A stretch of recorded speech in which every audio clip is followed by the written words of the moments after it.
to the first of our discussions of this year's Lent Book for the Diocese, Dethroning Mammon, by the Archbishop Justin Welby. With me today, I've got Philip Swan, who's the Director of World Mission for the Diocese, and Helen Babby, who's a reader at Emmanuel Church Bentley and is involved in an organisation called Poverty Truth. So thank you both very much for coming and being part of this, and I hope for reading the book as well. I love the chapter titles that he uses in this book. They're really provoking, aren't they? And this first chapter he calls What We See, We Value. It's talking quite a lot about what are the things we see, but also what are the things we overlook and ignore. And I wonder what sort of things that made you think about in your experience. Who are the people, or what are the things that we easily overlook or ignore? I think for some people, you know, it's the homeless more than anything. If you think when you go down the town centres, you know, you're walking along doing your shopping, it's so easy to be looking up. If you don't look down, you'll see there's usually quite a few in the doorways, and it's the alleyways, the dark places, literally the dark places that you don't tend to look when you're shopping, and you miss the homeless. Absolutely. It's very easy just to, sometimes even deliberately, just tune that out, isn't it, as part of our everyday lives. What else would you add to that? Well, I think it's as if we attach a certain value to the people we see. And I mean, I've doing quite a bit of work with asylum seekers and refugees, and quite clearly they are a sector of the population who in many ways are either invisible or perceived as a nuisance. And so somehow I was struck by this sense of seeing with new eyes, almost like a penny dropping kind of thing, and something can happen that changes the whole perception. You suddenly see this person who's regarded as worthless, in fact, is so precious. Absolutely. He uses in this chapter the story of Jesus raising Lazarus from the dead as an example of how Jesus transforms people's vision. What sort of transformation does Jesus bring to our vision of what's going on in the world? How do we see things differently from his perspective? I think it's giving a whole sort of added value. I mean, clearly Lazarus dead, and not just a sort of zero value, but a negative, really, in terms of, in so many ways. And that certainly has a very modern connotation as well, doesn't it? You know, people struggling to pay for funeral expenses, and, you know, actually the dead body is a burden in many ways, isn't it? Sorry, carry on. Absolutely, yes. Does that ring bells? It does.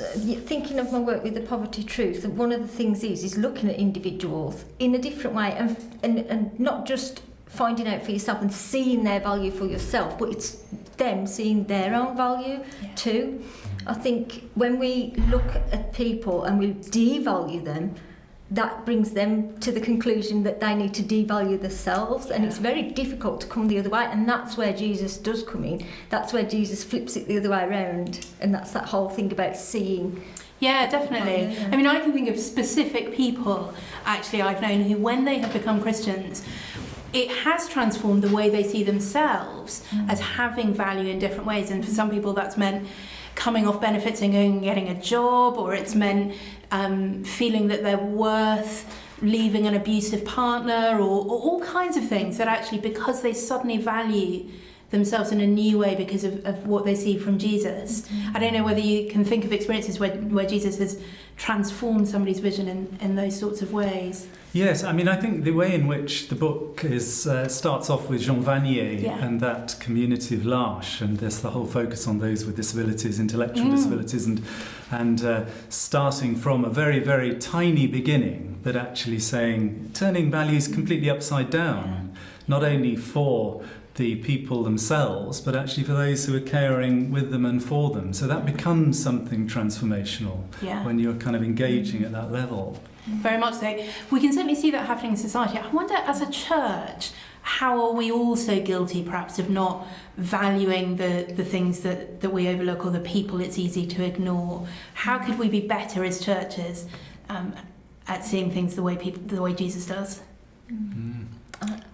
I think it's the people, the elderly people.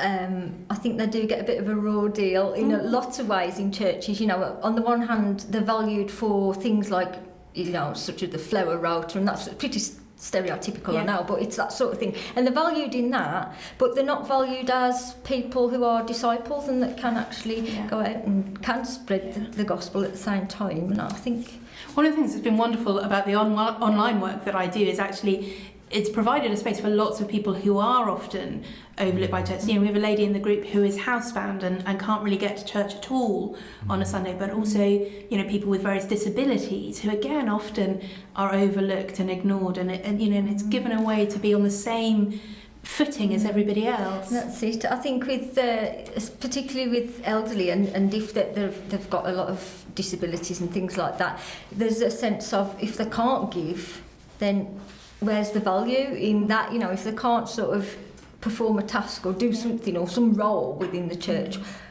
you know, what is the point? But then you've got to see from Jesus' point of view, it's the spiritual and the person that they are, and it's the stuff going on that you don't see.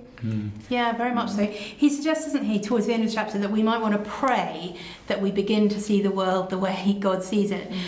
I wonder if that might be quite a risky prayer to pray in some ways. What might be some of the answers if we start praying that seriously and mean it? Well, exactly. It is a very, very upside down kind of agenda than we live with. I mean, there was some church announcement that said, will the owner of Ferrari number plate GP7X12 please sell their car and give the money to the poor? Which somehow it is just so ridiculous, isn't it? And outrageous. I love that. He talks about God's ridiculous economy, doesn't he? And it is that completely ludicrous way of seeing things differently. And, you know, it just struck me, I think it was in this chapter, he talks about who has most been hurt by the sort of effects of the credit crunch and the benefit cuts. And it is the people we don't see. It is the people who are homeless. It is the people who are disabled. It is the people who can't speak up for themselves. And I'd never quite thought of it in that way before. It's because they're easy to ignore. Their votes don't count, or their money doesn't count, or whatever. Very challenging, isn't it, to think about how we might put that into practice. And so that is my challenge to you this week, to look around you, wherever you are, at work or at home or in church or in school, and just stop for a minute and think, how would I view this situation differently if I really let Jesus transform the way I see it to see what he sees?